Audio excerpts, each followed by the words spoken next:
Welcome to mega 9 TV. Bezawada tailor పేటలో ఉన్న church లో సెమీ క్రిస్మస్ వేడుకలు ఘనంగా జరిగాయి. గత 30 ఏళ్లుగా ఇక్కడ సెమీ క్రిస్మస్ వేడుకలు నిర్వహిస్తున్నారు. స్థానికంగా ఉన్న బాలయేసు యూత్ ఈ వేడుకల్ని నిర్వహిస్తూ ఉంటారు. ఈసారి కూడా యేసు పుట్టినరోజు సందర్భంగా బాలయేసు యూత్ సభ్యులు సెమీ క్రిస్మస్ వేడుకల్ని నిర్వహించి స్థానిక క్రైస్తవ సోదరులతో కలిసి కేక్ ను కట్ చేశారు. అనంతరం జరిగిన సంబరాల్లో వాళ్ళు పాల్గొన్నారు. Father Damala Vijay Kumar one town లో ఉన్నటువంటి సెయింట్ పీటర్స్ కో కేథీడ్రల్ ఆర్సిఎం చర్చ్ విచారణ గురువుగా పనిచేస్తున్నాను. క్రిస్మస్ పండుగ అంటే దేవుడు మానవులను ప్రేమించి మానవుల కోసం మానవుడిగా జన్మించినటువంటి పండుగ. దేవుడు మానవులతో ఉండడానికి వచ్చినటువంటి పండుగ. దేవుడు తన రక్షణ అనుగ్రహాలను పాపంలో పడిపోయి దేవునికి దూరమైనటువంటి మానవులకు ఇవ్వడానికి వచ్చినటువంటి పండుగ. లోకమంతా సంతోషంతో చేసుకునేటటువంటి పండుగను కేవలం క్రైస్తవులు మాత్రమే కాదు, మరి అనేక మంది ఇతర మతాలకు చెందినటువంటి వారు కూడా సంతోషంగా ఈ యొక్క మహోత్సవాన్ని కొనియాడడం అనేది విశేషము. ఇది సకల జనులకు ఒక ఆనందాన్ని కలిగించేటటువంటి పండుగ అని పరిశుద్ధ గ్రంథంలో దేవదూత ద్వారా తెలియజేయబడినటువంటిది.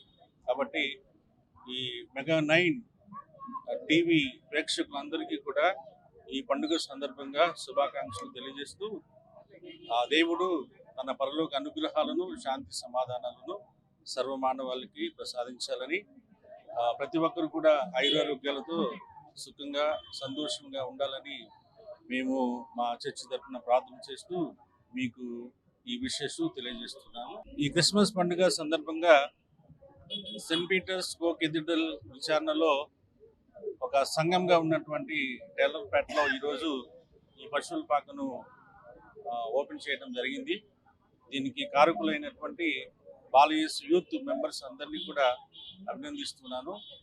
గత 35 సంవత్సరాలుగా వీళ్ళు ఈ యొక్క పశువుల పాకను ఏర్పాటు చేసి క్రీస్తు ప్రభు ఈ లోకం చూపించినటువంటి ప్రేమను ఇక్కడ ఉన్నటువంటి పేదవారి పట్ల చూపిస్తూ వారికి అన్నదానం వస్త్రదానం చేస్తున్నారు. ఈ పండుగ వారి యొక్క జీవితాలలో చాలా సంతోషాన్ని ఇస్తుంది.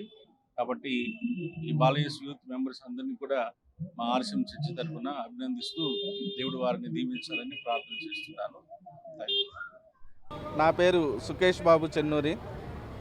నేను 13వ సంవత్సరంలో ఉన్నప్పుడు బాలయేసు యువజన సంఘం తరపున ఈ క్రిబ్ని ఏర్పాటు చేయడం జరిగింది.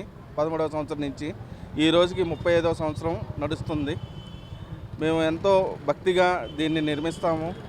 మొదటి వారంలో వచ్చే సంవత్సరం 2025వ సంవత్సరం మొదటి వారంలో వచ్చే ఆదివారం రోజున అన్నదానం కూడా చేస్తాం. దీని మూలన అంటే ఈ క్రిబ్ ఏర్పాటు చేయడానికి గల ముఖ్య కారణం, నగరంలో ఉన్న ప్రజలందరూ బాలయేసు జననం యొక్క ప్రాముఖ్యతని తెలుసుకోవాలని చెప్పి బాలయేసు జన్మించినప్పుడు ఉన్న పరిస్థితులని తెలియపరచడానికి ఈ క్రిబ్ని ఏర్పాటు చేస్తాం. హిందూ ముస్లిం సహోదరులందరూ కూడా ప్రతిరోజు ఈ మార్గాన్ని వెళ్ళేటప్పుడు దండం పెట్టుకొని వెళ్తూ ఉంటే మాకు చాలా ఆనందంగా ఉంటుంది. మాకు చాలా సంతోషకరమైన విషయం కూడా. అలాగే అన్నదానానికి అన్ని మతాల నుంచి కూడా అందరూ వచ్చి అన్నదానంలో పాలుపంచుకుంటాం. నాకు ఈ అవకాశాన్ని ఇచ్చినందుకు మెగా టీవీ ఛానల్ వారికి ధన్యవాదాలు. నేను మేదర్ దుర్గా ప్రసాద్ని, Tailorpet, Vijayawada. Happy Christmas, merry Christmas. గత 38 సంవత్సరాల నుంచి సంవత్సరం ఈ విధంగా క్రిబ్ వేసి ఏర్పాటు చేసి జనవరి మొదటి సండే అయినా అందరికీ అన్నదానం చేస్తున్నాము. 2000 మంది వరకు అన్నదానం చేస్తున్నాము. అందరికీ థ్యాంక్స్.